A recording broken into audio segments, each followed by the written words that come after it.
we talk about Usher. And Usher, is a king, a young goat, a young goat. In the 2000s, Justin Timberlake had something to say. Yeah. And he was really coming with some incredible music. And I think it was always a battle between, I know we always, put Usher above Justin Timberlake, at least I do.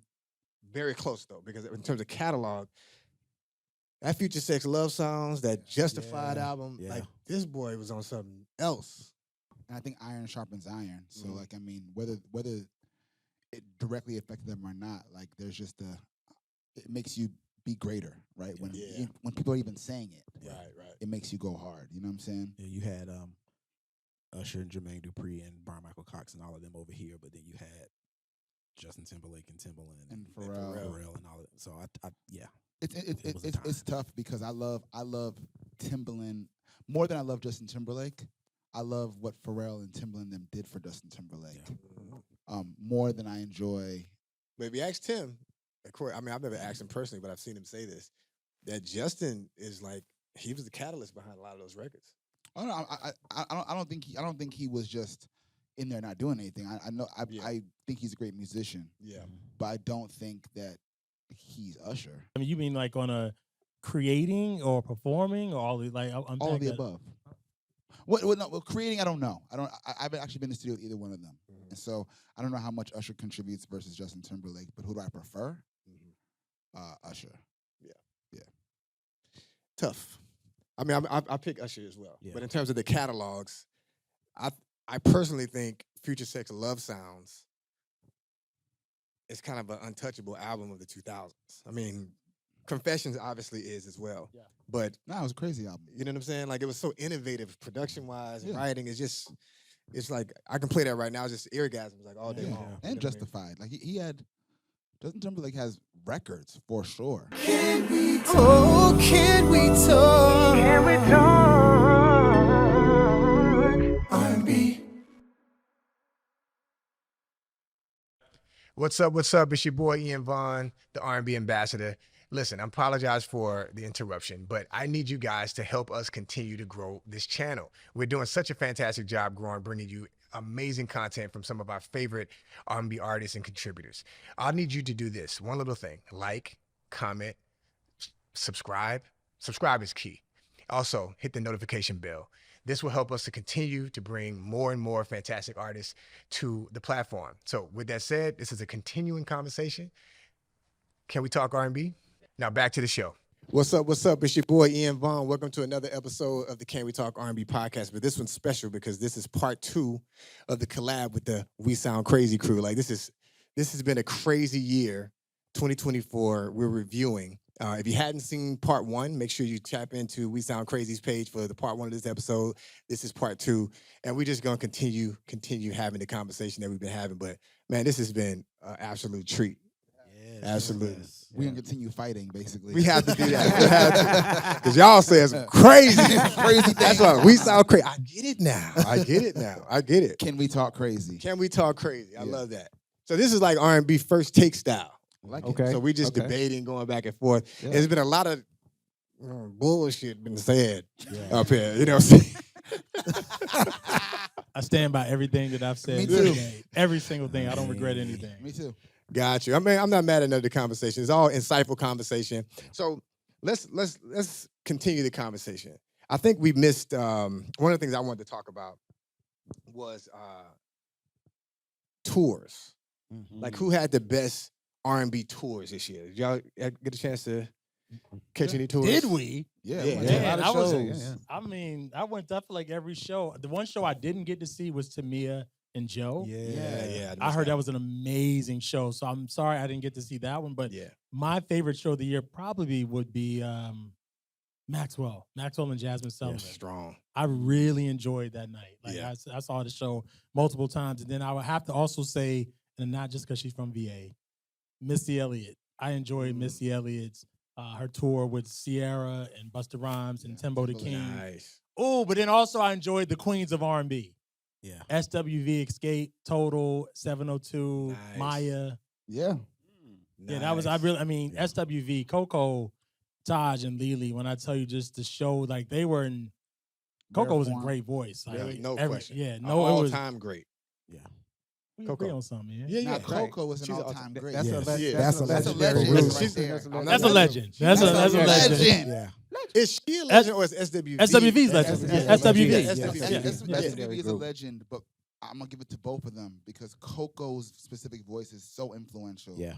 And there's so many iterations of that. Yes, and we're talking about sound. Coco Gamble, Yeah. not Coco Jones. Don't No, disrespect. no. Yeah, But no, Coco, yeah, because there's a lot of Cocos Cocos. Right, from right, right. SWV is a legend, and Oh. SWV is a legend. You have no argument for me. To me, SWV is my favorite female group of all time. Wow. All time. Yeah. Actually, Mayor, Catalog, no one's touching them. I literally, it's tough for me because I go back and forth between TLC and SWV, but I had this debate recently with a friend.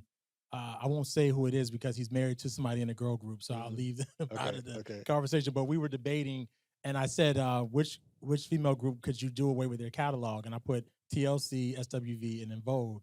And he immediately hit back and was like, "In Vogue, get it out of here." And but yeah, we both collectively agreed SWV was our pick. our Yeah, I top mean, pick. their catalog is so strong. Like, you can just play. Yeah. If you do a versus style, you just look at all of their records. Yes, they have yeah. 15, 20 records that's Oh, yeah. just out of the park. Agreed. But Yeah. live though, I mean, And going back to live, the live, like literally, like sometimes as people mature, sometimes things change vocally. But I really enjoyed SWV on the Queens of R&B tour. So salute. I mean, that was. So I guess, damn, I said a lot of tours, but that was one of my favorite moments because I went to see that in Chicago. But then, like I said, Maxwell and Jasmine. So between those two, and Missy, those are my top three. I will say that one of my favorite, well, outside of Stevie Wonder, which I already discussed, I think Lucky Day's Algorithm Tour was one of my favorite shows this year. It wasn't a big to-do, but the show itself, like just the transitions from song to song and how he took songs from all his entire catalog thus far and just made them make sense next to each other. And the way he sang, it's just the dude is a star. Yeah. And the he's got the material to back that up. So yeah, Lucky Days. I'm mad I missed Lucky. I heard the show was incredible. I ended up getting COVID afterwards, but Oh, wow. Lucky it gave was- you COVID? no, not Lucky, but some nasty person in the audience that probably knew. they Breaking had it. news. Yeah, but I'm all well now, and it was worth it. So Wow. yeah.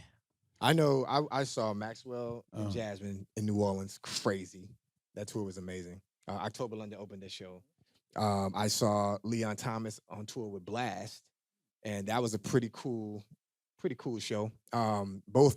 Leon, in my view, is one of the up and coming legendary talents. We'll see what he does as an artist, but he's amazing. And Lucky Day, I agree. Algorithm tour was crazy as well. And Chris Brown's 11/11 tour. I missed Crazy. that. That tour Yeah. was really, really good. What tour did I see this year that I loved? I want to shout out some of the new R&B, right? So October London. First of all, he was a guest on the show this year. Yeah. But I think had a fantastic breakout year as an R&B artist. 100%. And it's not easy to do in this day and age. And he went out and brought out the Shindellas, our girls, Nice. who opened for him and sang with him. Nice. And it was just such a good musical R&B night. From people when you go see someone new, you don't have any expectations. You don't know what you're going to walk into. It could be a terrible experience or a great one. It was a pleasure to see on a new artist, a full band. He was suited. He matched his record.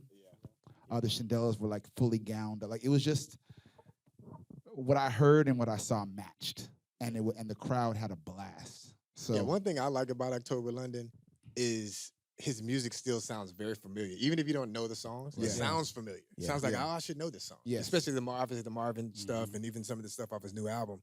He'll pull these inspirations and he'll perform them in his own way, but it just feels like you're familiar with the music. And he can sing. I mean, live is not a game. Like he delivers those records for real. And I mean, we went. The Shindellas are our group. We went to go see them open up and to watch the crowd react to them and react to him. Jay Brown was on the tour as well. So it was just a new faces of R&B show. Nice. And that was cool amongst all the legendary tours that were out this year Love too. that. For them to hold it down.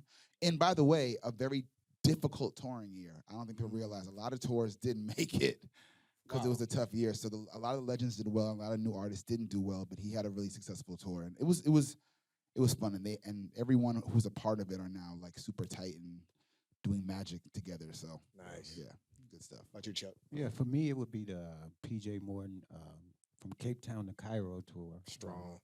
I've been going to see PJ since his Morehouse days. Come on. And it's always cool to see him elevate. And you just don't know how, because he got the same instruments and he got the same voice and the same 88 keys. But every time I go, he elevates his performance. And Man, so, shout out to PJ. shout out He's from the crib. He's from New Orleans. There we go. Right. So big up to PJ. Yeah, I'm a huge fan of PJ. I didn't get a chance to catch that tour though. It was great. Now he's a pro. He's inspired. Oh, for sure. Yeah. Oh, for sure. No Yeah. doubt. I've seen him a number of times. Yeah, Not he's this tour. the real deal. Y'all touched on the Shindellas, and I have to shout out the Shindellas for an amazing residency this year. Oh yes. Oh, yeah. Here in Nashville, Here Tennessee. in Nashville. I mean, just the showmanship and then the support. Like they were introducing me to other artists here in the area that I had never heard of before. Nice. And I've now become a fan of these people, and just the way the show was structured, and it was just a good time. And so they pull people out there. It was sold out every Yes. time. Q Parker came, but they performed "Think of Me." Taj from SWV. Taj from SWV was there. Wendy, you know Wendy Moulton? yes. Come on in. Yeah, crazy. He had a huge hit in the '90s, and I cannot deal with Timon. Oh my god, that's some digging the crates R&B. Yes. Yeah, right I don't know if there. I was fully tapped in. You were tapped in. I wasn't tapped in. I've definitely heard of it though. Yeah. Nah, but it was good. Appreciate that, Timon. Yes, loved it. Yeah. You know, Nice. shout out to the. Listen, we talk a lot about the veterans, but R&B has a lot of new faces. Yeah. Leon also. I mean, he's been doing it for a minute, but Yeah. the new class is promising. For sure. So think about in terms of tours, we talked about that, but think about Tiny Desk. There's been a lot of new Tiny Desks. Yeah. Whoever's picking the people selecting Tiny Desk, Bobby. they going crazy. Bobby Carter. Yeah. Bobby, shout out to Bobby. Listen, Shaka Khan this year, Ooh. One of the best. That was amazing. Yeah. wasn't it? That was That was a clinic. incredible. That was a vocal That clinic was right there. crazy. Shaka killed it. I enjoyed Maxwell's. Maxwell. I just saw Tidra Moses. Tidra a Moses. few Oh, weeks that Tidra ago. was good. crazy. That was a Shout out good to one. Tidra Moses. was Ryan the Leslie. Locks this year? yes. this The year. Locks is one of my favorites. Yes. Scarface Scarface. was yeah. crazy work. Yeah. Yeah. Tiny Desk has a vibe, like, It does. and I love that they're really, really embracing some of these R&B and hip hop artists the way they are, because to experience them in that like smaller office space Absolutely. really makes you appreciate. No doubt. And it's raw. It's raw. Yeah. Yeah. Like And no I'm talking about effects. there's no reverb. Yeah. You ain't got I love it. nothing. Nothing. It's just Nothing. you and your gifts. I mean, Tidra Moses, hers Tiny Desk just dropped like a week or so ago, 2 weeks Yeah. ago. And ironically, we just had her on the show as well. And I'm just kind of like, I didn't even know she was on Tiny Desk. We did the interview, and I'm Perfect like, we would have timing. talked about that. Yep. Yeah, it was crazy. Yes. But shout out to her, another 20-year anniversary Yes. of her Complex and Simplicity album. Yeah. Such a You know, classic. Her tour was amazing too. I saw her here in Nashville at City Winery, and I mean, just That's another one of my homegirls, New Orleans in the building. Yeah. she's so cool. Since we talking about, you know what I'm saying, represent VA, we're going to give New Orleans, and look, Lucky Days from New Orleans as well. oh, The New Orleans love. Yeah. You know what I'm saying? It was crazy, the fact that Tidra Moses went viral for looking like Claire Huxtable. Come on. She does though. We all know her, but on that Tiny Desk, she She was like definitely that. looked Yeah, she just does. like Yes. Claire Huxtable. And shout out Duran Bernard, who Yeah. Yes. Sing backgrounds on that. and he kind of helped put that together. He Mm. did his own Titus last year, which was crazy. Yeah. Mhm. And he was like really instrumental in helping her put the whole thing together, and also sang background on That's the right. thing. I love that about Tiny Desk because you saw Tank do background Right, for for Babyface, Babyface and Avery. and Yeah. now he had his own, and you have. I mean, I love the rawness or the Yeah. just the authenticity Yes. of musicians. Like, hey, let's just jam. Yes. You know what I'm saying? Yeah. I just feel the community on Tiny Desk. It just feels Yeah. like it's so up close and personal, but it's like, to your point, like Tank and Shantae Moore and Avery Wilson could come together and do Yes. backgrounds. It is not a thing. It's like, Yes. oh, wow, this is just part of the experience, but Yeah. it just feels like the community. Absolutely. I love it. Who do y'all want to see on Tiny Desk? I'm about to just ask you the same I was gonna question. ask that. The Shindellas. I want to see That'd Joe. be fun. I want to see Joe on Tiny Brandy. Desk. I want to see Brandy. I I would want love to see Brandy. Brandy did the when Common and Oh, with Calm, I saw the that. One. August Green. But I want her to thing. have her own. I want her to moment. have her Who? own. Yeah, Yeah. yeah. Brandy. No, Brandy needs to do her own. She got Yes. records. Yeah. I want to see Lewis York. Honestly. I'm not mad at A that. Louis York. Because us me and Chuck by the piano without any bells and whistles is a whole nother level of crazy. Look, Songs with Friends, the album you guys dropped this year, Amazing. crazy work. Thank you, bro. I don't know how to categorize it in terms of genre. Yeah. But it's just black music and it's soul and it's beautiful. Really is good. Black music. For real. And then besides me being selfish, who I would love to see in a perfect world is I would love to see Tony Braxton with Babyface on piano. Oh, come on. Yeah. Ooh. That'd be Like nice. just sing the songs. You Bobby. know what I'm saying? Bobby, can we talk R&B? Like, You know what I'm love it. saying? Like That would be iconic. That would be. just on a stool singing them songs, Babyface on keys with background singers. Yeah. I'm not sure if her sisters are gonna do what pop with her. Nah. Probably But not. Probably not. Probably not. I think Faith Evans would be a great Oh time my guest. God. Oh, yeah, Faith hasn't. Yeah, Faith What? was great. Yeah. Fantastic. Yes. In the spirit of the Shaka Khan Tiny Desk, I would love to see Anita Baker. Oh, come on. And I'm telling you right now, there will be no Anita Baker slander. No, I fight. I really do. Zero. So relax. But the thing about Tiny Desk is that they kind of pull unique people. I mean, there's Yeah. some unique people they pull out the woodwork, and she's Yeah. not in the woodwork at all. But to Right. that same degree, I'd love to see Stephanie Mills. That's definitely be great. That I would be love dope. to see Anita do it. If we haven't seen Anita, Anita's been quiet. She has. quiet. Anita, like, I saw Anita, I've seen her twice. The last time it's been a few years. I think it was like 2018 Jazz Fest. Yeah. And she sounds amazing. She Yeah. sounds exactly how she sounded Yeah. on every record. Like she's just, the reason why I'm making an emphasis on no slander, because obviously there's been some, in the media, we've seen some people talking noise, I guess saying she had an attitude, her and Baby. The people in Atlanta still mad. Who's that? The people in Atlanta still Atlanta mad. people were talking noise. She canceled that show last minute, right? Yeah, like literally the day of. On Mother's Day. Oh. Yeah. But like Anita, to me, is like she's But Queen Mother. Like it she's, happens. you know. I still love Anita. Same. I do. And I feel like she's so classy that whenever she comes back with anything, we're gonna forget and be happy to see her. Yeah. It's already forgotten. Right. Anita, whenever you're ready, mama. Whenever you're ready. So she, Anita, and Babyface together on Tiny Desk or no? Oh no. Two separate. Yes. You want to totally see separate. You want to see celebrity? No, not deathmatch. together. Yeah, not together. Yeah, not I together. just want to get clarity. Yeah. Not together. So Essence Fest this year.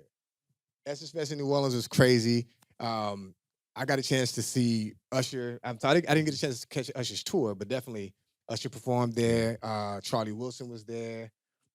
Cash Money was Cash there. Money on that- reunion. Cash Yeah, Money that was Yeah. that was crazy. epic to me. That was yeah. crazy. No, absolutely. So any like festivals this year that you guys got a chance to see? I'm not a festival guy, but I did watch. I did watch the telecast of the Oh, of that Essence they- on of Amazon? Essence. Yeah, Nice. But You know I'm what's not- crazy? not I'm big the on same. festivals. Like, unless I'm doing something there, I've never been to a festival for leisure. I've never just It's a gone bunch to of a festival. Hollywood ass niggas. So Hollywood. If I'm not on the VIP, Bunch of Hollywood It's ass actually, niggas. it's actually because I'm an introvert, so I'm all like, Same. That's this a lot crowd of is it. stressing me out. But I probably should go to more. I feel that. I mean, I do understand like the craziness. I've been to Yeah. Made in America in Philly. I mean, it can get real crazy, but certain ones, Essence Fest, that's a staple. Yeah. It's kind of one of those and things. I have been to Essence Fest. That's like the exception. I performed there, but I've also been a Yeah. couple times, and it's just, you know how I feel about New Orleans. It's just like Come on. any excuse to go to New Orleans and just walk around and eat and just see the people is a no-brainer. Absolutely. Any new like? So I think we talked about our favorite artists, but did we go into like album of the year, official album of the year? Album of We the haven't. year. R&B I think album we of the year? should. Yeah, let's get into that. Album of the year. Album of the year, Lucky because day. there's been a lot of incredible albums come out. Lucky day. I'm Lucky very day. stressed out. If I have to judge it on just my personal preference and the one that I still have in rotation, it's gonna be Lucky Day Algorithm, and then behind him is gonna be Money Long Revenge. Yeah, two strong albums. It's just those two I just cannot get away from. So I'm gonna go. I'll second the Lucky Day album of the year, but I also will say the other album that's still in my rotation is Elijah Blake. Elijah. yeah. That's Elijah. That album. Then he just dropped the deluxe Yeah. the other day. Young Yeah. Elijah. Elijah's Yeah, crazy. so that's a great Another album, like yeah. really elite vocalist of this time. 100%. yes, Yeah, And songwriter. and songwriter. Yeah. Yeah, it's a lot of guys out. I don't know, like Elijah. I think about Elijah Blake. I think about Avery Wilson. I think about Lucky Day. I think Lucky Day is a really elite singer. Leon Thomas.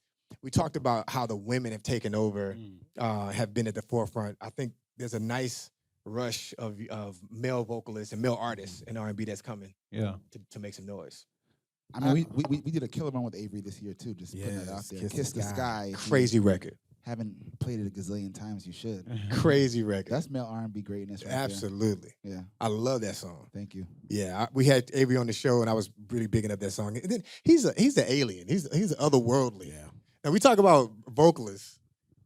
He's like, I think Avery's better than Brian McKnight for the record. I'm not mad at that. I think Avery is in the air of some of the best male vocalists that we've ever heard. So I'm not really mad at that. I still choose Brian McKnight in terms of because I was raised on the music, but Avery he's up there in the air of the best vocalists we've ever heard. I think so. Yeah, he killed it on the Wiz. I saw the Wiz this year. Killed it on the Wiz. Man, incredible. Yeah, incredible. Yeah. So when we talk about like vocalists, right? The Broadway guys, it's almost like gospel. You gotta separate the gospel singers from everybody else because they're just way better. These Broadway singers are crazy. The training is totally different. Yeah, like oh my God. The training for Broadway is you're doing 8 shows a week. You have to be in perfect condition. You have to really drink your water and get your rest and do your you have to really take care of yourself. Yeah. So it's just they're just built like it's Olympic. Absolutely, yeah. For Broadway, you know what I'm saying? Yeah, I like that. Broadway singers are Olympic singers, so R&B singers are what? I mean, some R&B singers. But are conditioning, Olympic. I get it. No, the conditioning. Some of them are conditioned, but I think conditioning is important. What I'm saying is that conditioning is important. No, I agree with that for sure. So we talk about like some of the highlights that happened this year. More recently, Diddy. Obviously, a major highlight. Diddy not being so obviously he's been petitioning to be bailed out, but they're not allowing him, allowing it to happen. I think about that album that he put out. I think it was the end of last year. I know it was nominated this year. The Love album. The Love album, and it was I think it was a really good album. It had a lot of amazing songs on it, and I think about all the writers, the artists who performed on the album and contributed to that album, and now all that work is almost for naught. What are your thoughts on that? I think I agree with you. I think a lot of that work feels like it was for naught. It's kind of a little bit cringe. Yeah. Only because to know how much work goes into an album and how long it takes to prepare it. So allegedly, all this is alleged, right? But if you knew that what was coming, and you did the whole campaign to change to love, all that stuff, and then you invite all these musicians. And I don't know their personal lives, but musicians who do this for the love of music, right? To be a part of it, only for it to have been kind of like a cover or a ploy. It kind of sucks. I didn't even know this album. I never heard this album. It's 27 songs on here. It's crazy. Yeah. And everyone is on it. Jasmine's on it. John Legend. That's my favorite song. The Jasmine record is amazing. Jeez. Yeah, everyone's on it. I don't know that going to jail or getting convicted cancels people like it used to. No. Like, I think when people go through things like what Diddy is going through, i.e. Young Thug, they come out and them streaming numbers go up. Lil Durk come out, streaming numbers go up. So they get convicted and they don't go to jail. It don't even matter. And they become president of the United States. President got convicted. Them numbers went up too. You know what I'm saying? So I don't think it's the same climate. So if the music is good, I think it's still got a chance. No, absolutely. Yeah, I mean, I'm able to separate the art from the artist. Yeah. So I can still listen to people despite some of the allegations or claims, and I'm in no way condoning their behavior. Absolutely. Because it's like I don't know who made this chair. That's right. So this person who made this chair could be, There's lots of you know what I products mean? out Like there it's by just I people. don't know. Like just so I can't get caught up in the artist, the individual. You know what I mean? Like I still listen to R. Kelly. Very much. And it's like, how can you get away from the influence of Puff? Like he's literally in the fabric of almost everything of the 90s. It's too much music. Like it's just you can't get away from That's it. right. Like It's culture. Yeah.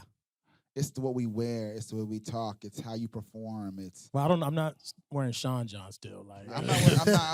that's not what I wear. Respectfully. I'm not wearing Sean John. But remember, he was in movies. Yeah. He was reality TV for a long time. Yes. He dominated MTV. Yeah. There's the inside jokes. There's the way he talks. It's just there's so many things that he did that's just like. I mean, so I can't listen to 112 anymore. I can't listen to Faith Evans. Right. I can't listen to Carl Thomas. Mary J. Mary J. Jodeci. Like, you know what I mean? Like, if his name's on it.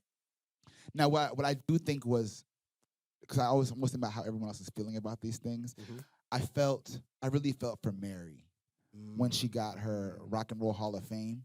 Because you just know that, like, a couple weeks before, there was probably a huge celebration with Puff planned because he's so integral to her career. No question. And, like, he would have been there just probably was involved in the whole thing. I mean, at the top of the year when he got recognized, didn't she come out with him? Right. Yeah. And so for them to almost act as if he doesn't exist in her getting her there is the awkward elephant in the room that I'm like, damn, I know she's feeling weird. That's almost like the R. Kelly thing, right? So with R. Kelly, it's taboo to say his name. It's taboo to play his music. I actually used to cover one of his songs, and now I don't play the song anymore. Oh, really? Just because, What song? Well, a couple of them, but the specific song, dang, you asked me on the spot, I can't think the name of it. I had to play it first. I hear calling, here I come, baby. Your body's calling. Your body's calling. Your Goodness body's gracious. calling. I used to cover Your Body's Calling. Yeah. And now I can't perform the song anymore. Well, I just don't perform it, rather. Why not? Just for the sake of being safe, you know. Yeah. 'Cause, The thing is, R. Kelly is one of the most prolific songwriters, artists of our time. Agreed. I still listen to the songs Me he too. wrote for other artists. I agree. I just listened to I Changing that. Faces the other day. I agree. I just listened to You Are Not Alone. I can't throw away a catalog for someone. Again, I am in no way condoning his behavior or what he's done to the victims. That is some other shit, right? Yeah. But the music, I think as a performer, I'm really saying because of the sensitivity of the audience, it's not necessary that I cover his records. No.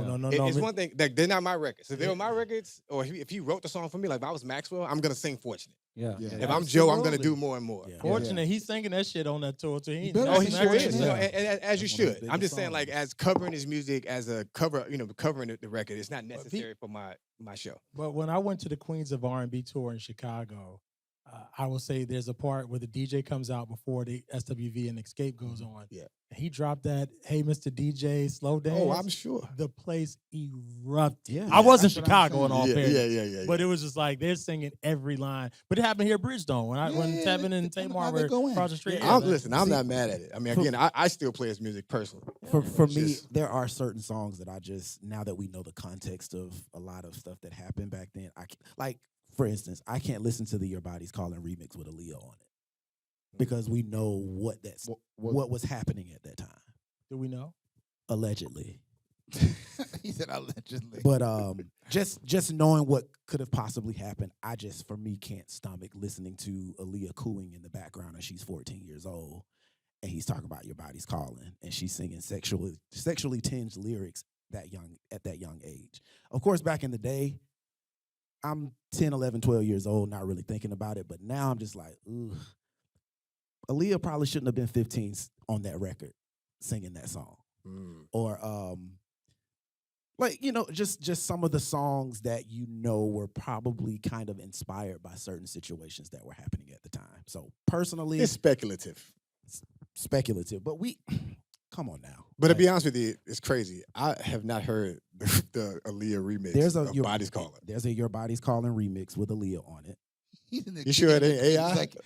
No, it's from back then because they used to play it on where I'm from. They used to play it on the radio. Gotcha. And so it exists. So But- you don't listen to no R. Kelly? I still listen to R. Kelly. Yeah, Okay. like I can still play some like the Happy People, Step in the Name of Love. Like we played it at the Thanksgiving thing this year. Like we still listen to some R. Kelly records, but there are some songs I'm just like, ugh. Don't think I can really. I think stomach we it. have to all Yeah. just kind of use our own, Yeah. moral compass or our Yeah. own, to determine what we want to listen to. I think it's slightly different with Puff because it's like he doesn't have for what they're saying that he did, right? There are not songs that can kind of speak into that. Whereas R. Kelly, a lot of the accusations are crazy sexual, and it's like he's got sex. That's his image. Like he was a sexual being, and so it's just like, ugh. So I'm more inclined to listen to stuff that he's done for other people. I'm more inclined to listen to the I Believe I Can Flies, the Happy People, Step in the Name of Love. Not you listen to the gospel song. I'm Your Angel with Celine Dion. Not even listen to only the gospel Only song. the gospel. I think that's it's a double just- standard because in America and even globally, we lift up Elvis Presley, Exactly. the king. You know what I was mean? just about to Like, say that. and True. there's a Yeah. lot that I can say about some things that Absolutely. transpired while he was on this earth. Yeah. And I don't have to say allegedly because Right. it's It's public Things that record. happen. Yeah. Right. Yeah. So the reality is, I hated how sometimes we, as people, will condemn black artists. Yeah. When I feel like I can go point to others. Like, I mean, even I don't condone Bill Cosby, but I'm still watching Different World and the Cosby And the Show. Cosby Show. Right. You know, it's just like you have to separate the art from the artist. It's like, and we as black people, we deal with a lot in this country. Absolutely. Like for real. So it's like I'm not again ignoring or acknowledging or like want to be complicit with what the allegations of some of these people have done. But I'm also like, man, they created some greatness that, again, I can use my imagination, but I can go across genres and make some like, oh, that could have been about this situation, or this one could have been about that one, or this. Yeah, I'm not digging that deep into it. Play the song. The song's hard. That's what we're listening to. You know what I'm saying? R. Kelly, since we talk about the GOAT talk, since we're talking about it. Goated. He is goated. Is he a Billy? Is he a Billy Goat? Like, who is Billy? He's a Billy. I was like, Is he a Billy he's a goat? Billy. I think he's a Billy because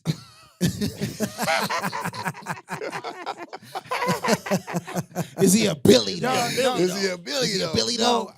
I think because the whole genre of R&B is missing a lot if you take R. Kelly out. Oh, of it. 100%. True. Just in our Facts. lifetime, the whole genre is missing.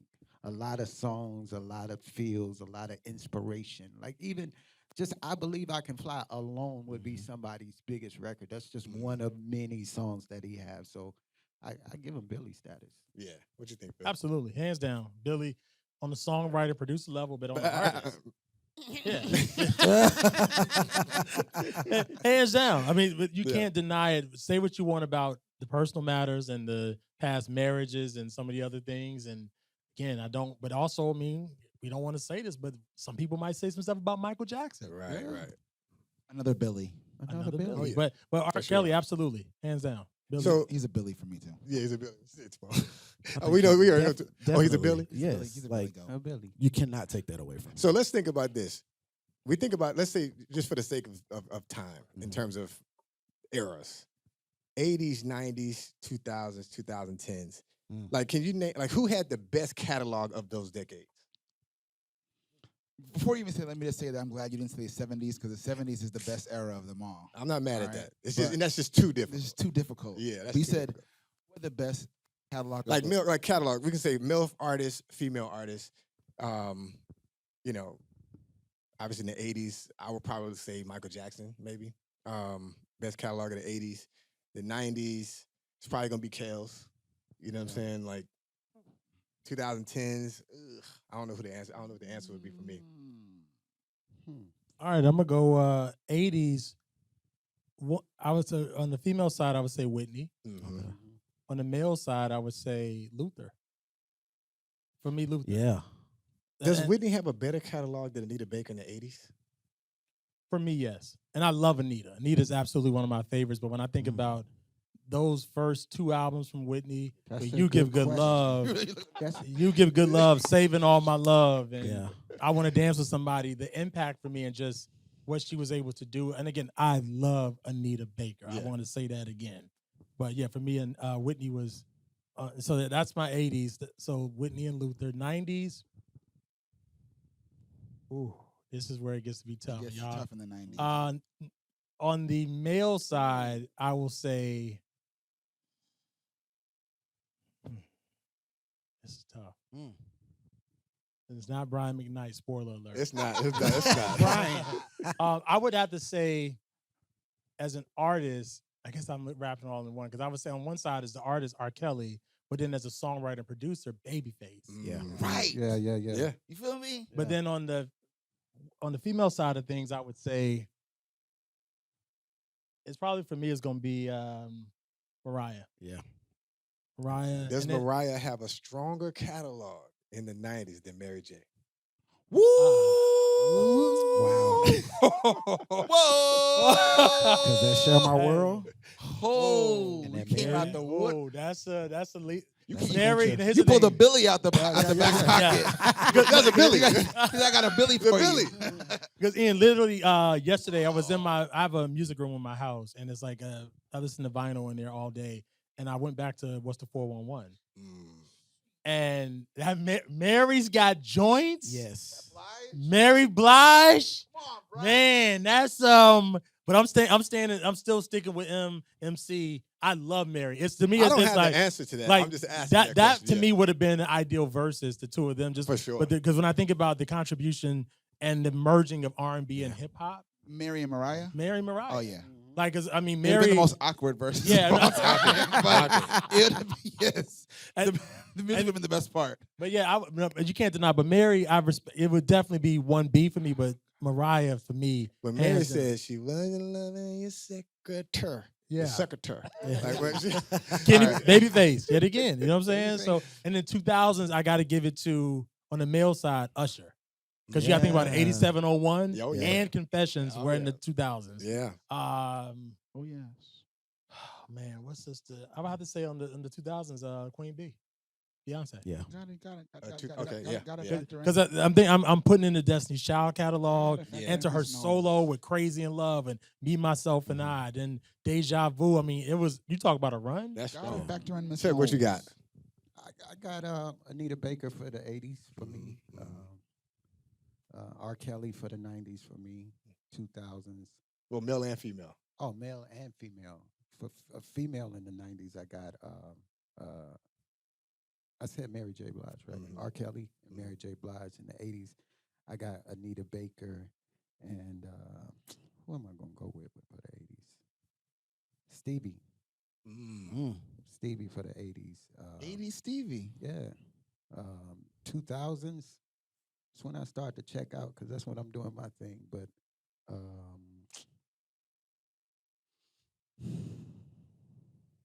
Like, I think the 2000s gets a bad rap, It's Yeah. It's rough. but the 2000s was pretty strong. A lot of great artists and songs came out of the 2000s. yeah, I'm gonna have to because my guy changed the game on the songwriting. I'm gonna have to go with Neo as a songwriter for the 2000s because Not mad at that. he changed that game on that and female. Whew.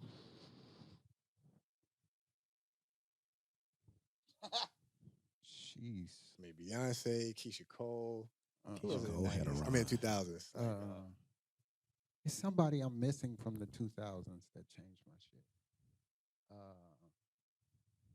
Keisha had that heat though. She did. She dropped some heat. I'm gonna take it to Jasmine. I'm gonna give Jasmine. that Jasmine credit. came, she was like late 2000s. And Yeah. again, you can't, there's no Jasmine slander. So Jasmine, Yeah, that's a yeah, good yeah. answer. That's a good one. What you got? Look, he's still Oh thinking. God. That's one of them 80s. exhale questions. 80s is Whitney Houston and Michael Jackson. Mhm. 90s is R. Kelly and Mary J. Blige. Mhm. And them 2000s is rough. Ugh. Because no one really dominated the 2000s besides Right. Beyonce. If I could think about it, like, yeah, guys who dominated the first half or the second half, but I don't know, bro. Ah, man. The funny thing is, I don't freaking know. I mean, you kind of, you almost feel like you have to give it to Beyonce, but I don't really want to. I feel like I'm forgetting something and somebody on both sides, actually, male and female. I can't. You want to say Beyonce and Usher, but that's not who my heart wants to give it to. I can't think of who I want to give it to. It's frustrating me a little bit. Danny D. Kane. No. Do you? Because also by 2000 is when hip hop clearly takes over. yeah. And that's the problem is you start thinking about a lot of different artists besides R&B. John Legend held it down in the 2000s. Yeah. Yeah, but he's not coming to mind as the main person. You know Yeah, what I'm he was saying? never the main dude, but he gave some great contributions. That's really tough. I don't really know, honestly. I mean, I guess I feel better about saying Beyonce. I feel good. The Destiny's Child, like there's records there, and I feel good about Neo too. Yeah, That feels the most comfortable. I think that's good. Come on. Okay, for the 80s, I got to give it to Whitney and Luther. Just thinking about the people that I listen to the most in their catalog. 90s male, I would probably give it to Joe. Female, probably give it to Mariah. 2000s, Joe was super strong in the 90s. yes. Between the first album really didn't do a I lot, Need Love. but Yeah. that All That I Am album went crazy. Crazy. 2000s, Legendary. female, I would do Brandy because of Full Moon, Aphrodisiac, and Human coming out. Those 3 albums still favorites. And then male, 2000s, Usher. Yeah, between 8701, Confessions. Was it Raymond versus Raymond came out in like 09? Something like that. Yeah, so yeah, Brandy. So and Usher. speaking, we talk about Usher. And Usher, is a king, a young goat. Yeah. In the 2000s, Justin Timberlake had something to say. Yeah, And he was really coming with some incredible music. And I think it was always a battle between. I know we always, put Usher above Justin Timberlake. At least I do. Very close though, because in terms of catalog, that Future Sex Love Songs, that Justified album, like this boy was on something else. What do y'all think? Like, when we think about Prince and Michael Jackson, who was Usher's, I guess, artist nemesis in that regard? I mean, definitely Justin Timberlake. And I think iron sharpens iron. So, like, I mean, whether it directly affected them or not, like, there's just it makes you be greater, right? When people are even saying it, right, it makes you go hard. You know what I'm saying? Yeah, you had Usher and Jermaine Dupri and Brian Michael Cox and all of them over here, but then you had Justin Timberlake and Timbaland and Pharrell and all that. So yeah, it's tough because I love Timbaland more than I love Justin Timberlake. I love what Pharrell and Timbaland them did for Justin Timberlake, more than I enjoy. Maybe ask Tim. I mean, I've never asked him personally, but I've seen him say this, that Justin is like, he was the catalyst behind a lot of those records. Oh no, I don't think he was just in there not doing anything. I think he's a great musician. Yeah, but I don't think that he's Usher. As what? I think Usher's better. I don't really think there was ever a competition. Unpack that though. Is that? I mean, you mean like on a creating or performing or all the all of the above. What creating? I don't know. I haven't actually been in the studio with either one of them, and so I don't know how much Usher contributes versus Justin Timberlake. But who do I prefer? Usher. Yeah. Tough. I mean, I pick Usher as well. Yeah. But in terms of the catalogs, I personally think Future Sex Love Sounds is kind of an untouchable album of the 2000s. I mean, Confessions obviously is as well. Yeah. But no, it was a crazy album. You know what I'm saying? Like, it was so innovative production-wise, writing. It's like, I can play that right now. It's just eargasms like all day long. And you know Justified. Like, he had, Justin Timberlake has records for sure. Yeah. For sure. When I first heard that, both of that second album, Future Sex Love Sounds. I was in LA. I just moved to LA, and I was with my homie from high school, Marcus, who's Timbaland's uncle, and we had to go pick up Tim from the Four Seasons where he was staying on Doheny, and he was like, "Yo, I got to play y'all what I just worked on with Justin." He put that joint in. Marcus had a black Escalade at the time. When I tell you, we lost our mind riding around Beverly Hills because I was like, what these sounds and just the production, and I'm like, it's crazy. But I'm definitely Team Usher, but I gotta just, and again, I ain't really been right with Justin ever since the Janet shit. Like, to be real with you, like, right? You know what I'm saying? Like, it's just kind of like, but as far as the music and hits, you gotta give them respect though. Like, it's just, but that album was a game changer. My Love and Sexy Back and all those. I know who I was forgetting. Y'all probably not gonna agree with this because there's definitely better vocalists, but the 2000s I would give to Rihanna, honestly. I'm not mad at that. Because I mean, that's everything I up ain't to mad like. at that at all. What's the album after Rated R? Is that Talk That Talk? Yeah. All that is up to like 2010. Yeah, but so I was about to And get so to the from 2010s. that first album from Music of the Sun to Talk That Talk, which is 2010. There's a lot of hits in there. So the 2010s. Speaking of that, I think Anti. Still Rihanna. It might be the best album of the 2010s. What you think? So one of them.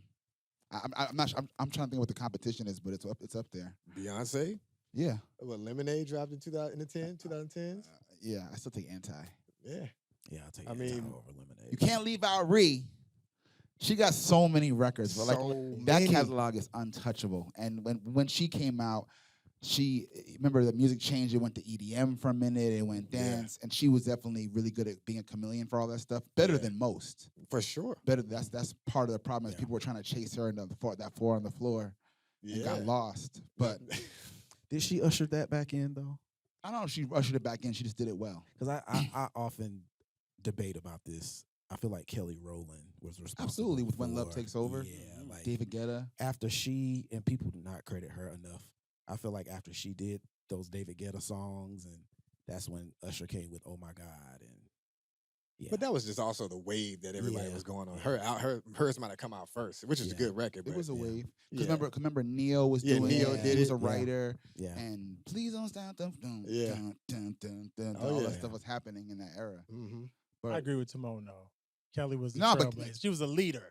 Yeah. In that, yes. When Love Takes Over, she's that a was pioneer. She's a pioneer. Pioneer.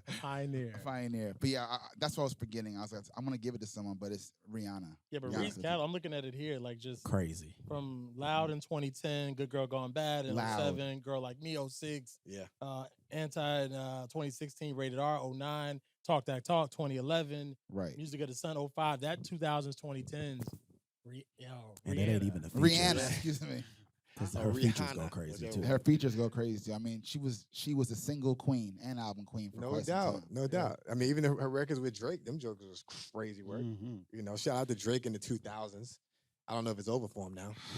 He's suing people now, man. Like, it's so not hip hop to be doing. It's so not hip hop. It's so Karen. It's so Karen. He's the hip hop Karen. I mean, like, He's a hip hop Karen. what are your thoughts on it? Like in a real way, I'm seeing a lot of people try to justify it. Oh, it's gonna help this many artists because he's saying this.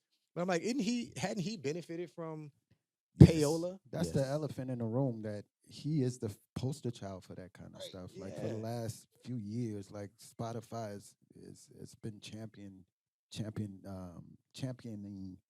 Drake and all that he's doing. So to turn around and sue, and UMG, you know what I'm saying? Like he's getting big deals, he getting all the looks. You know what I'm saying? So now that, and he's suing about a record, which is so weird. You know what I'm saying? Now that a record has come out. I heard DJ Academics say Drake was up for a renegotiation for his new deal right before this beef. Yeah. So now it's kind of like, you know, like in the NBA, like you're working on your deal, you've been injured, whatever, and now you come out, you're balling out, and he was getting ready to drop all his heat, and then he got decapitated. Yeah, I haven't seen a bigger diss record in my lifetime. Kendrick's not like us. When I tell you the song dropped in the spring, Yes. Right. it's still going. Yes. He's nominated for multiple Grammys. Mm-hmm. He's performing at the Super Bowl. And Drake has thrown out how many songs this year, and none of them are stuck. It's just, and now he's suing about. I mean, that's the definition of bother. But he's the hip hop Karen. Hip hop Karen. Yeah, I mean, because it's like, how do you try to disparage the system that built you? Yeah. And you know, you utilize some of these same resources allegedly, you know, to build your career and your legacy. And it's just like, but now it's because you believe or suspect that someone else is doing certain things allegedly. He wants to speak to the manager because it didn't go his way. You know what Look, I'm saying? Like, so- get out of here. You know what I'm saying? So Kendrick's album is called GNX. Mhm. And I don't know how true this is. This is something I saw online. So apparently the GNX was a car that came out the year he was born. His dad had the car, and it was the fastest car. It beat out the Ferrari that year. Like, it was just this fast car in whatever year that was. And the nickname of that Ferrari, Drake. Wow. What? Yo. See, This is what facts. it comes down So to. he's so deep, he's so diabolical. Right, It's right. like What it Right. comes down to is that Drake got outsmarted. It's that thing when you're growing up where it's like, yo, there's always someone who's bigger and badder than you that could beat your ass. right? Exactly. And he finally met his match. And what we're witnessing is him not knowing how to handle getting his ass whooped. In the edit, we got to put like a boom, boom, boom, boom, or something like that. Like, right when I said that, like, but somebody great, right? Yeah. would, because he didn't lose, but to Phil's point, that Not Like Us is inescapable this year. No question. But you take a quiet moment and you come back strong. Just acknowledge that you lost. Yeah, come back. And then come Come back. I mean, Nas and Jay-Z. We don't sue. Right. We don't Karen the situation. I mean, maybe his team is like, man, you just about to get 600 million or whatever. But it's Drake. You're not talking about an unheard of hip hop artist who's mad they never got the. You're talking about the biggest hip hop artist in the game. That's right. Suing for what, money? Right. Or trying to renegotiate. Right. His deal, leverage it for a renegotiation, which is weird. But that's the biggest moment of 2024. Absolutely. Yes. I can say that. Yes. I can see that. Yeah. You know? Sometimes the bully gets bullied. But you know, when he battled Pusha T a few years ago, VA, he lost that battle too. But VA ain't Kendrick. I mean, well, no, I'm sorry, not VA. Pusha T is not Kendrick. Yes. But he definitely lost that battle. He lost that battle. But he wasn't saying that when he beat Meek in the battle. Right. Right? He wasn't saying that when Back to Back was running on the radio back to back. Plus what he's talking about the semantics of, he's like, well, UMG should have protected him from the accusations in this song, which is the most crazy part. First of all, lyrics in general are just bonkers, period. Right. And in hip hop alone, where diss culture and going back and forth is a part of this thing and everything is okay. And you've said some crazy and done some crazy things. But he said things and involved personal Kendrick's lives family. and baby mamas and everything. Yeah. Then you definitely can't be suing about lyrical content. You just can't. Is Drake an R&B artist? No. According to Ryan Toby, he is. He's the king of R&B. No, he is not an R&B artist. I do respect the Drake as an artist because I'm a fan of his music as a rapper and his contributions to melody and as inspired R&B artists. But I do think in the 2010s, I believe his music is kind of the reason why a lot of R&B music went south, because they were trying to follow this monotone melody style, and they just got away from instrumentation and more. Call it the OVO I don't know. sound. OVO sound? Yeah, and I love that sound for him. Yeah. But everyone's trying to now, because he was singing, he's getting, the R&B attention. Yeah. You know what I'm saying? He's definitely not the king of R&B. Of course not. Nah. No, not even close. Not even. He's not even the Joker of R&B. No, he's not even in the deck. No, absolutely. He's not even in the deck. He's not in the deck. No. I do appreciate that. You got to put him in the deck because he's been that influential in R&B. Okay. You got to put him in whether the you deck. like it. Yeah, 8 of Hearts. And just Eight of Hearts. Just because it ain't walking. Just because he couldn't sing don't mean he wasn't singing. No, I mean, and so he was singing and selling records, so you got to put him somewhere. Good melody choices. I think his songwriting was good. He had some really good records with what's the record with Alicia Keys and the record with Jamie Foxx. Yeah, that's a good song. Yeah, he had some good songs. So no disrespect to his R&B contributions. He definitely contributed a lot of cool things to R&B, but he's not an R&B artist. He's a hip hop artist who can sing a little bit. I agree. Mm-hmm. And who's a hip hop Karen? I think he's a pop artist. I think he's a pop artist that do hip hop and R&B. That's what I think. That's a great synopsis. Yeah, well put. Sure. So when we think about all the great moments of R&B, albums, artists, the new artists, so specifically talking about the newer generation artists. Okay. I think about Tyler. I think about Leon Thomas. I think about, Lucky Day is still new fairly. Victoria Monet, Vicky Mo, Coco Jones. So many. Do you have a favorite new school R&B artist, or I guess like your top 5 favorite new school R&B artists? How about top 5? Top 5. Or a few, whatever it is. I'd say definitely. I put Lucky in there, of course. I put Victoria Monet. I'd put Friday. I'd put let's say October London. I'd say October, and she's not new. She's been around. I love Monday Long, but I say Tyler to round it out. Yeah. Tyler's like one of my favorites right now. Yeah, she's really? Strong. Yeah, absolutely. I love Tyler. And I love Friday too. Friday, I think he adds something different and special and unique to the marketplace. Is Friday an R&B artist though? I'd say him as an R&B artist, yeah, for me. I'm a fan of his. I actually love his album is really good. Really good. we don't talk about his album enough from We this year. don't. His album was really It's strong. Super strong album. But yeah, Friday, I consider him R&B, but that would be my top 5 off the top of my head, yeah. Leon, Duran Bernard, Duran, yeah. the Shindellas. Oh, you can't really consider Summer new anymore. She's like pretty. She's pretty established now. Pretty established. Who did you say, Phil? You said something that I was gonna say. Who did you say in yours? October. Yeah. I'm missing a female artist here. She's not really that new either, but I want her to be more mainstream. I love Cleo Soul. Love Cleo Soul. Yeah. I mean, people know her, but I want her to. I want her to be known. Yeah, you know what I'm she's saying? dope. So that's probably my list. Gotcha. Yeah, I had to pull out my phone for this one because there's so many. But definitely got to give it to Lucky Day, Money Long. I love Amber Mark. Leon Thomas. And then there's a guy, his name, I don't know if I'm saying his name right, but he has an amazing tone. His name is I know exactly what you're talking about. Elmiene. He's awesome. That guy is cold. He had tied Amazing. this year too, right? He did, yeah. Yeah, he's really good. So he's one of my new favorites. Like, I've been playing his project. You know who's cold?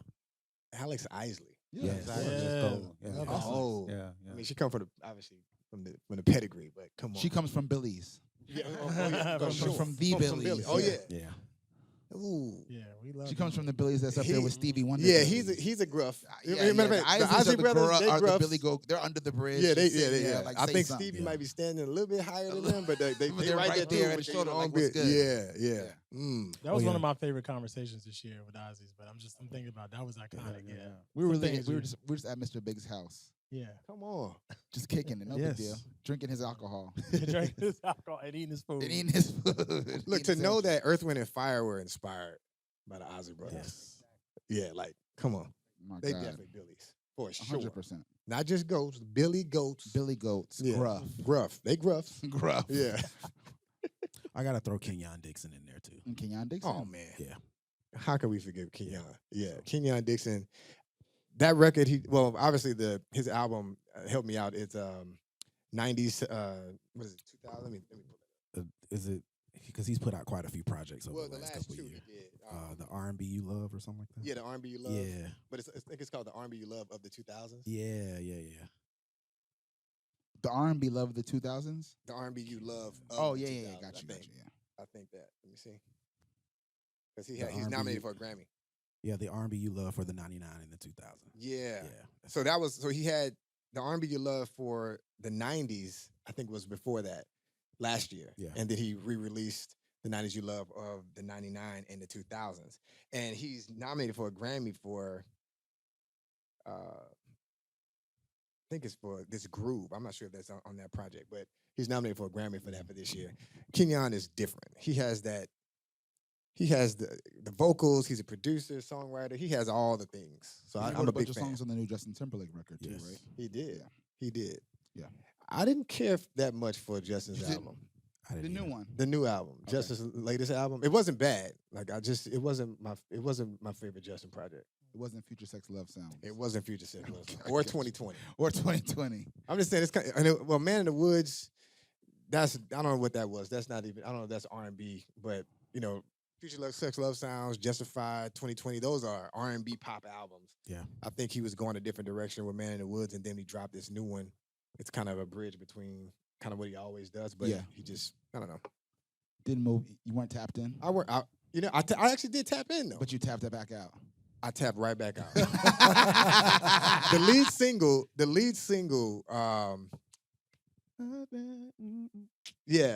Jealous. Yeah, Jealous. I like Jealous. I like Jealous. So when I heard that single, I'm like, okay. I think this brings me to the point of me bringing up Justin and Usher. It seems like every time Usher drops, a year or so later or soon after, Justin's coming, like right after that. So this year we had the Homecoming album from Usher, and then Justin drops this album. So if you're gonna rank, like, I think there's some sort of strategy behind why he's doing that. I just personally think I don't know if it's a beef I'm trying to create. I just feel like I feel like it's something that they're doing intentionally. Oh, Usher's dropping it. We gotta drop. It's good business strategy. For right? sure. I mean, like I'm sure that everyone around them, probably even more than them, is like paying attention. But am I the only one thinking that? I mean, I think as fans, you always kind of pay attention. Well, let's see what the competition's doing. Yeah. So it kind of the whole thing drums up anticipation, which leads to spins, sales, streams, the whole 9 yards. Yeah. But yeah, I mean, Usher has always been to me. I feel it always felt a little bit more organic in terms of like, no doubt. This is my culture. This is what I'm doing. This is the people I'm rolling with. This is what it is right now. That's right. And then it's always felt like the machine has, and by the machine I mean Justin, has paid attention and said, okay, let's just strategically. It kind of goes back to the whole. They're both on tour at the same time. It's just like it goes back to the whole, in my opinion, the whole history of pop and boy bands, of which Justin Timberlake is a recipient. He kind of came out of that school of they were imitating New Editions and Boys to Men's and stuff, and kind of literally following it and dropping it out, selling the next year. Yeah. So there's just a little bit of a lack of authenticity, and it's not impossible, but I'm much harder on Blue Eyed Soul, because I don't think everyone should be at the barbecue unless they really should be at the barbecue. Come on, speak on it. Just saying. Wow. I mean, there has to be a bar. Justin can't be there? I'm not saying he can't be there. I think he's done some great records, but I think we're really quick to do that. Is Teddy Swims at the cookout? Not really. That doesn't make him bad. I will say, I actually like his album a lot. I like his album a lot. I think he's talented, but I think he's talented. I like his music, but it's not lost on me that his song was able to simultaneously go to R&B radio and pop radio and do well on both formats, whereas black folks gotta go to the stratosphere on R&B first before they can even touch pop radio. Like Money Long made for me the fact that it didn't even hit top 40 on pop. Yeah. And it was number one, not just on adult R&B, but on Urban Maine. So I can never. TikTok. Yes. And TikTok. Yeah. I mean, you That's had a people try. like Kevin Bacon doing viral dances to Made for Me. Yeah. So it's just I could not understand how is it that and the song is soulful as hell, but like how is it that he's able to go to all these different formats simultaneously and go top 5 on R&B radio and pop? It's not fair. It's just not fair. This goes That's what I mean by- goes back to the publishing. I mean, the payola thing we're talking about with Drake. Yeah. I mean, the label has this more money in the budget. Politics Absolutely. So they're and able to. racism. Oh yeah. So there's What's that, payola? Hmm? What's payola? Well, I think a lot of that's being some. No comprende. no Uno, comprende. dos. No, I mean, I know. Speaking of my own experience, I've lost a lot of money as an artist trying to pay to play. I've had to do it. So, and in that, we can try to act like it's taboo, but the fact is, we do know that it exists. Same reason why Drake is suing now. And so when I think about that as a whole, you know, a lot of artists, a lot of music executives like to act as if it doesn't happen. You know, you wasn't tapped in. You wasn't tapped in. You know, but I think, but to that point, I'm just saying, to that point about, you know, guys like Teddy Swims getting that something's happening to make that happen. But I wonder, with the Teddy Swims scenario, I wonder how much of that is the fact that he's a pop artist, so he just get a lot of more exposure than a niche genre like R&B. Well, a lot of black artists are labeled just R&B, but they're Right. pop artists also. So it's kind of like, there's a reason why that, you know, I don't know what the, you know, there's a reason why they're being suppressed in some ways. You know, to that point, they have to be. Even on the Luther documentary, we saw, you know, how all these fantastic records that Luther had that was performing so well, and he wasn't getting the accolades or the overall crossover exposure that he deserved. You know, and there's reasons for that. I mean, I just, you know, the way labels are structured, it's just a different time. It's been happening for years, obviously. So you used to have black music divisions that were kind of focused on black talent and developing those artists and those songs. And now you don't have people advocating within the building because there's not many people not many black people running these labels. You have Not at all. Sylvia Rohn, who's still running Epic Records. Shout out to Sylvia Tunji, who's runs Def Jam, and that's Big John Platt on the publishing side. Mm-hmm. That's about it. So it's like, who's really advocating, who understands the music and the culture? And yeah, it's all like just, it's a different landscape now. Let me ask you a question, Phil, because I think Phil probably moves around the corporate space the most, right? And you've seen a lot. Like, you remember how the industry, how black the labels used to be? It's really totally gone. There's no place that felt like old school Def Jam. No, it's the labels now are. It's all about data and analytics. Yes. Yeah. They're tech companies now. The tech companies, tech company with the little bank component, they'll kind of bet on what's moving and what's trending and what's, but it's not like you have people doing true artist development and, and A&R direction. And that's what we're missing. So when we were talking about some of the artists and legacy artists that records should have been better, that A&R direction from people like, your LA Reeds of the world and people like that stuff matters. Like A&R direction, you don't have those people who. I was at a company where we sit in an A&R meeting and it was all an Excel document, and it's just okay. This is this week on TikTok, and this is what it is this week on YouTube, and this is what it is on Reels. And I'm like, well, can we hear the song? Right. I'm in the A&R meeting. Right. Can I hear the song? Like, can the person actually perform live? Yeah. Exactly. Like, these are real questions to me, but they're like, oh no, it's taking off on TikTok. We need to go and that's the posture of most labels. Is it still happening on the pop side? It's happening across the board. I mean, the thing is, with pop, I will say you have more entities that are taking time to still cultivate talent.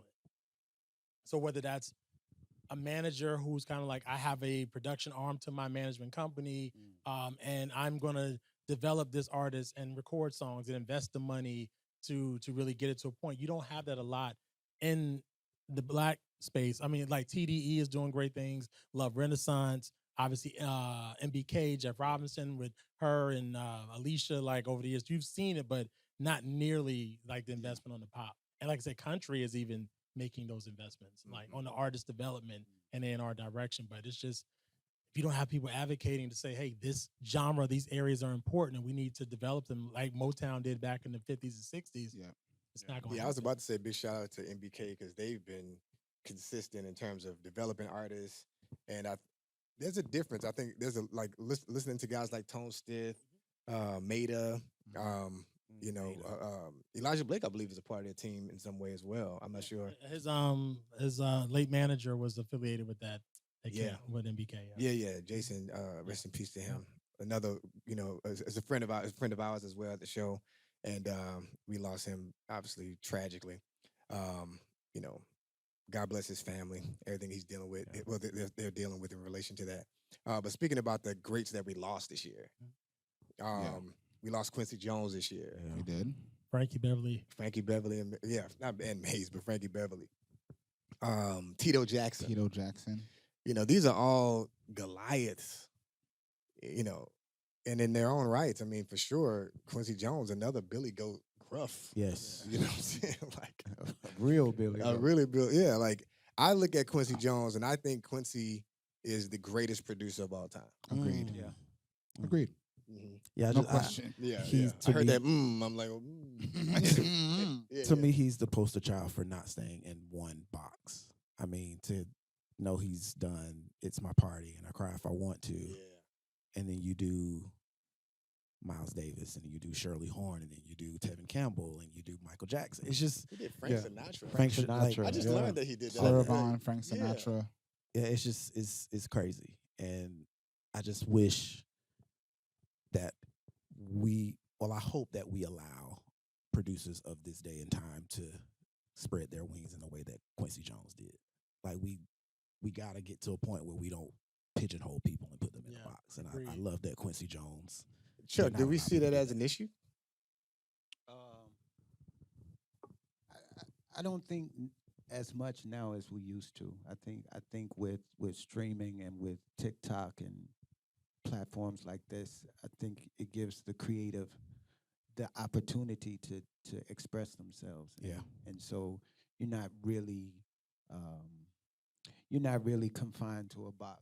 unless you put yourself in that box. That's much like Louis Short. Like we're not in the box because we put ourselves in the box. Right. It's a harder road, of course, but you don't have to put yourself in the box. And with that being said, I think it gives the young Quincy an opportunity to spread its wings and know that it's safe. Like when I listened to the Lucky Day album, I listened to it driving back from St. Louis yesterday, and the one thing that is refreshing about that album is that D-Mile is not in the box. Not at all. He's just doing his thing, like whatever. Like whatever he's coming up with that day, you know what I'm saying? Whatever kind of album he wants to make. And that was very apparent with the Algorithm album. He wasn't trying to make just what he did on the last album. He was pushing the envelope. So I think people like Quincy Jones, people like Frankie Beverly, they left the business in a good space for people to be creative. Absolutely. Yeah. Do we see sales, like we're talking about R&B music or just pop music or black music, urban music? We aren't seeing sales, obviously physical copies as much as we're used to. Obviously, we're just seeing streams. Can y'all talk about the difference in terms of how people are able to put seats in, put asses in seats essentially from the streaming? And I think this kind of goes also to the point about, a lot of people are paying to play in terms of getting on playlists and so forth and so forth. Allegedly, it doesn't translate across the board. I think about this year, Eric Benet dropped a project that was really, really strong. One song was "Songs to Make Love To" featuring Tamar Braxton. It was a fantastic record, and he's charting. It seems like he's doing pretty well with that record. Like are we seeing the correlation in terms of streams, numbers, and asses and seats? I think it's case by case. That record you talked about with Eric and Tamar, that hit #1 on the Billboard charts a few weeks ago, and Eric announced his tour. I know Tamar's going out on tour if she hasn't announced it already. Eric's going on tour with Joe and Music Soul Child, right? Yeah, next year. That's gonna be crazy. crazy. That's gonna be a good package. That should be dope. That's gonna be a good package. But here's the thing. You don't see as strong of a correlation to terrestrial radio as far as to streams, but you do see the correlation to ticket sales. That adult R&B listener, faithful. They are faithful. They're gonna show up if you get them enough advance notice to get their tickets and to get their barber appointments and nail appointments and everything. They like check on the first of the babysitter, but no, I think there's still R&B is very much alive and well. Yeah, and yes, we see the touring market. I see vinyl seeing a big increase. I know tomorrow we're big vinyl collectors and ordering every time we see somebody, one of our favorites. So that's where I feel like the money is going versus the streaming. The adult R&B audience still wants a very tangible piece of product. They want a tangible experience. We have a good time. So they want to have a good time. Yeah. And they'll go stream like the previous older catalog to artists and then discover the new. Right. But I think that's just a different way that they consume a little differently. That's why it hurts me when we didn't have Soul Train this year, because that was just something that spoke to the R&B audience, like that same audience. But I do believe R&B is alive and well. I do believe that there's a correlation between R&B radio airplay and urban mainstream airplay to ticket sales. And when you look at the artists that are dominating that chart, whether it's Maxwell, whether it's, you mentioned Eric, the Joes, like Uncle Charlie, like Tank, like these people are out touring. October, yeah. And they're doing some of their biggest venues to date now. Yeah, for sure. Which I think probably doesn't get highlighted enough. I mean, when you have to show your cameras up, and some of them have reality shows which show you that, but still you don't see where like SWV and Escape are selling out arenas. Yeah. Arenas. Erykah Badu's doing arenas. Joe and Tammy are doing, like, these people are doing the biggest venues of their lives because people really, really embrace R&B. Yeah. And also I think people appreciate, in a time where that's more computerized, people appreciate those singing ass singers as well. They want to go and really feel like they got a musical experience. And shows are damn good. You know who this kind of goes into another arena of R&B, I should say. I'm now understanding the hype around King George. King George. And this whole new wave of like Southern soul. Love it. I mean, I was home for Thanksgiving and I mean, we played like 6 King George songs and everybody was up in my aunt's house singing it word for word. Big shout out to King George. We And love I just- King George. And he be putting them butts in them seats. Yes. Yes. Yeah. Him, Nelly, Tiger, Travis. There's a couple others. Shay but, Nicole. Shay Nicole. Yes. Yeah. like people really don't talk about the Southern soul market enough. It's a vibe. Yeah. Survive. It's the grassroots of black music. Yes. Right It now. is. They still from the barbecue to the arena, like Yes. all gigs in Is between. that like what they used to call the Chitlin circuit? Is Definitely that like the that? Chitlin circuit. But I think because the whole landscape has changed now, right? It's not just centralized in LA, New York, Right. the way it used to in Atlanta. Although Right. Atlanta's still probably the most Mhm. mecca-ish of it all. You're getting all this love from the middle of America, and people are finding their own audiences and Yep. stuff like that. Which, Absolutely. give credit to Beyonce as well. Like there's eyes on country and the different ways that country looks. Yeah. And so when you start to realize that black people have been in cowboy boots and cowboy hats for a long time, and where are they doing that at? At their barbecues, at their family reunions, at their rodeos, at their all that stuff. Then you ask, well, what's being played there? Yeah. Then you start to discover the King Georges of the world, Yep. and the R&B records that sometimes the record industry is telling you don't work, that are really working in the real world. Like, I mean, this is a universal hit, but the amount of places that you hear "When I See You" by Fantasia, for example. Right. Did you know that song was originally done for Tori? I just Kelly? heard that demo. For Tori. Tori, Kelly. I She heard her demoed it demo. as a kid. Her Well, demo. she She was demoed it as she's like like a kid. 11, and she's saying, "Take a picture of a mirror." Yeah. But it actually makes sense because it's a song for a high schooler. And she killed it. But you start to realize Yeah. that there's gaps that have been overlooked. Yeah. In the process, and King George is one of those things that fills that gap. It's blues. It has some R. Kelly to it. It has some, Yeah. you know what I'm saying? It's songs you can step to and Yeah. do dances to, which black people love a nice dance. Have y'all learned the Timia dance yet? No. Tamia, we asked Tamia to show it to us, and I was like, forget it. I probably just give need a tutorial, like a one. It's not easy, bro. because I just can't go to the function. I and just watch. admire it. I mean, when I see so many people come to the dance floor doing it, I'm just like, man, y'all got some rhythm. I mean, like this, it's some real stepping going on in that joint. I saw a video on TikTok the other day that kind of broke it down. So now, A real tutorial. a real tutorial that broke it down to the major parts of it. So I think I'm ready. Got it? Yeah, I think I got it.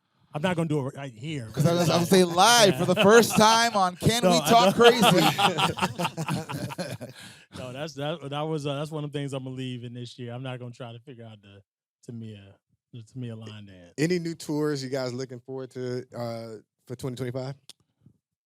Who's touring in 2025? I'm like, who going out? Who's outside in 2025? I want to see this Eric Benet show with Joe and Music? and music. I want to see that.